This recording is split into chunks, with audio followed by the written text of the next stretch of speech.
Greetings, programs. I'm Cinema Kane. Today we're going to be talking about the 40th anniversary of Tron. Tron was, for those of you who don't know, one of the first movies to use CGI in a big way.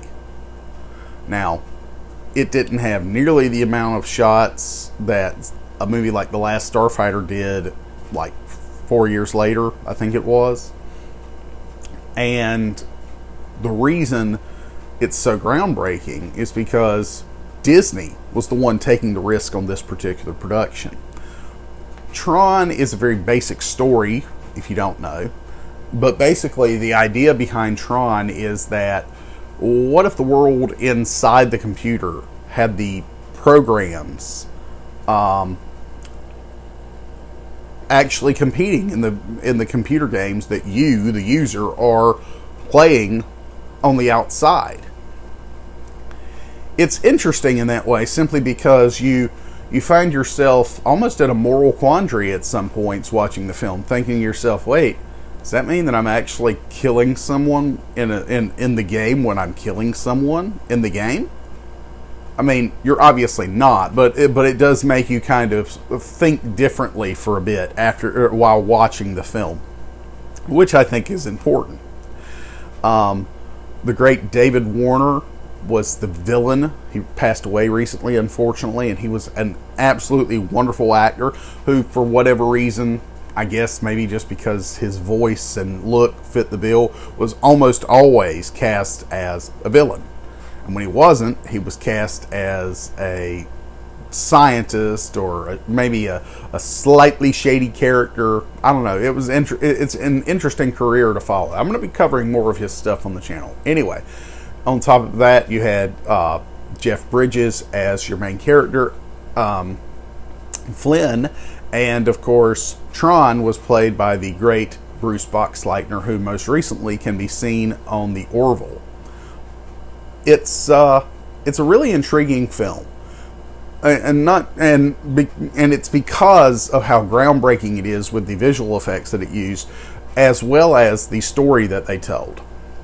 The reason you got a sequel all those years later was because Tron had become such a cult classic that Disney was like, oh wait, we've got a built-in fan base we didn't have when the movie originally bombed.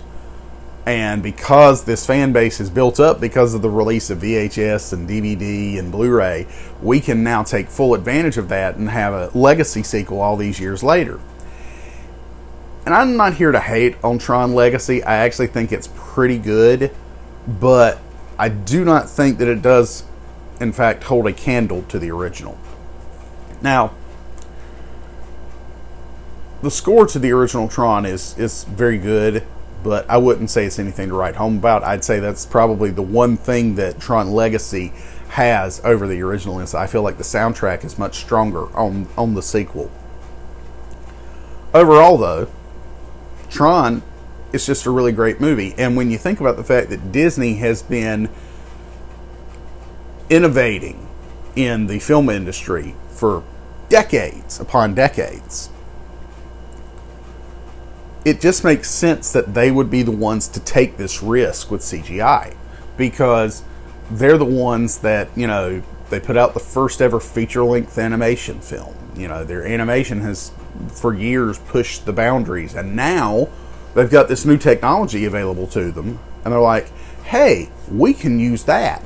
Everyone else right now is using ILM and their practical effects, but we can use computer effects, and then we'll look different than those companies that are using the practical effects. That's how I feel about it anyway. I really enjoy Tron. If you've never seen it, I highly recommend it. It's a great movie. And I hope you enjoyed this review. If you did like this review, don't forget to like and subscribe and hit that bell notification so that you can be notified every time Cinema Kane has another review going up.